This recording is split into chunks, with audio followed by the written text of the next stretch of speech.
Hi all, welcome to another session of this mini revision series of ancient history. So we have completed studying about the most important topic of Mauryan Empire, that is Ashokan inscriptions. We have done a detailed study about rock edicts as well as pillar edicts of Ashoka's inscriptions. If you did not listen to those classes, please go back and listen to those two classes which are very important in prelims point of view, because you get to see many questions regarding Ashoka's inscriptions in ancient history in previous year questions, if at all you see. So let's move on to the main topic, that is Mauryan Empire of today's class.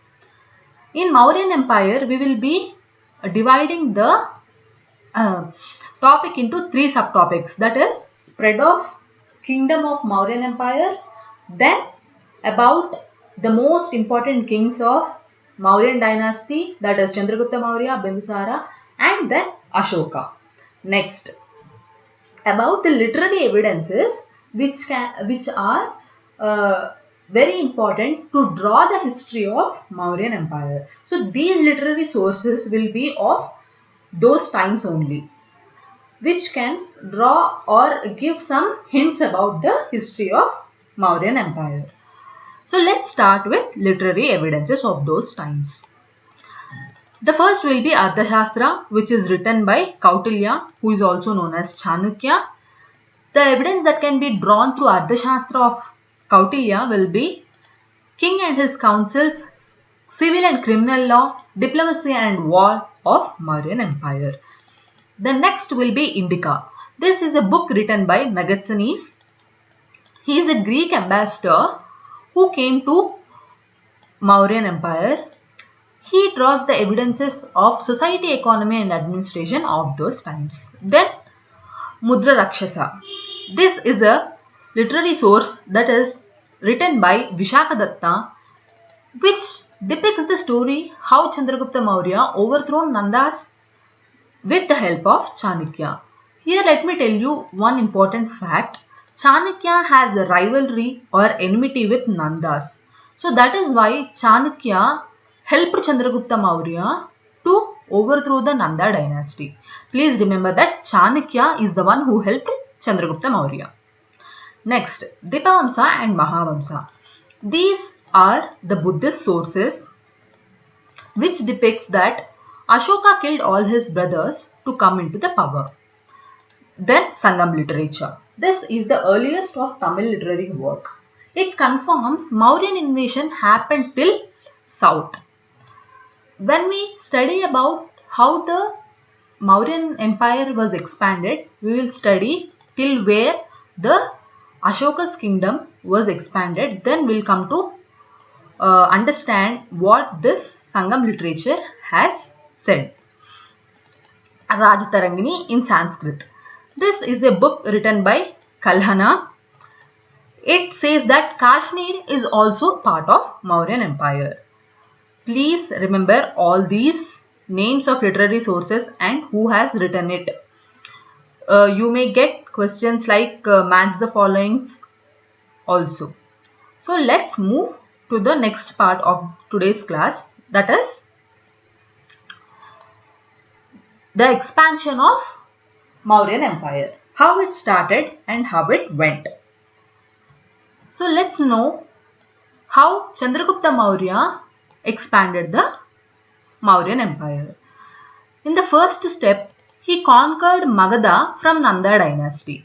So Magadha was being ruled by Nanda dynasty, and Chandragupta Maurya in the first place took Nanda's empire, that is, which is marked in all this pink.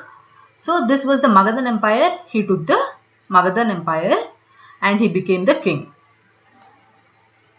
Next, he concentrated on northwest region and he also took over the northwest. See, when he was ruling, when Chandragupta Maurya took over the Nanda's empire, then Alexander was ruling the northwest. See, you can see the areas like Balochistan, Pakistan, Afghanistan of today, Kabul, Herat of today are ruled by Alexander.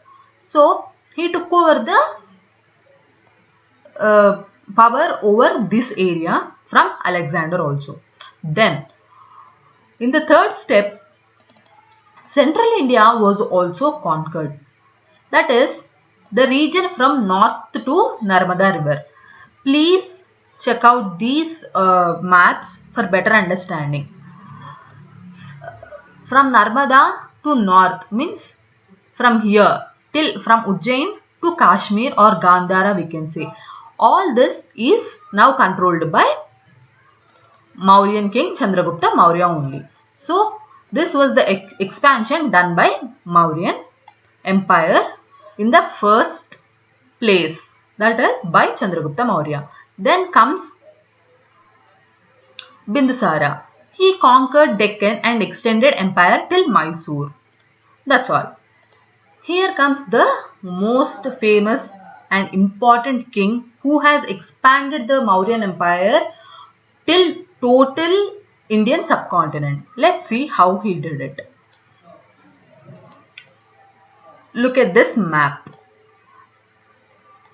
When you compare this map with the Chandragupta Maurya's map, you can understand that Ashoka has totally occupied the south and northeast also. So this is the empire of Ashoka. This is the only reason why Ashoka is also called as Chakravarti. Chakravarti means a land lord or a king of wide range of area. So he has this kingdom under his control.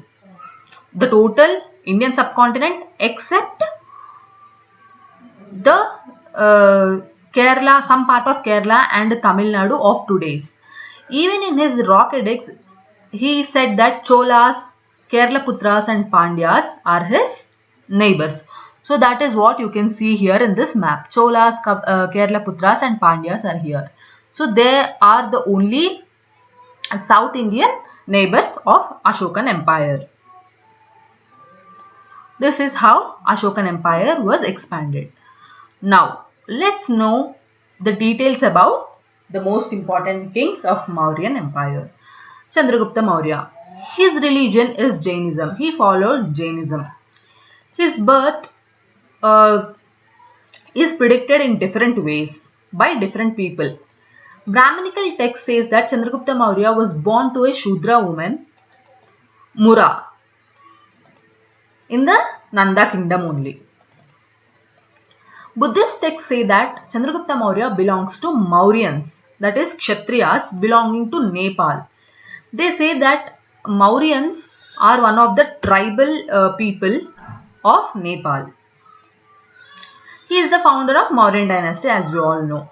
After leaving the throne to his son, he went to Shravan Belgola, Mysore, under the leadership of Bhadrubaha, Jain monk, and starved to death. So this is the evidence that we can say he followed Jainism. So he went under the leadership of Bhadrubahu, who is the monk of Jainism.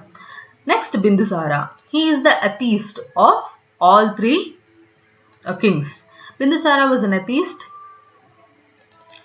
He is called as Amitragatha by Greeks, meaning slayer of enemies. Another important point of Bindusara is he received a ambassador from Syria as a gift. So this is a most typical gift that anyone can get. So he got a ambassador as a gift. Ashoka, who is the important one. He followed Buddhism. He is also called as Chandashoka and Priyadarshi. He is the governor of Ujjain in Bindusara period. In Bindusara period, he is the governor of Ujjain. He suppressed Takshashila revolt. There was a revolt when he was as governor in Ujjain. So he has showed his greatness in suppressing such revolts. He was the first Chakravarti of ancient India. Art and architecture flourished in his period. He is the first king to talk to his people through inscriptions. That is why his inscriptions has become such important ones in history. So that's about today's class.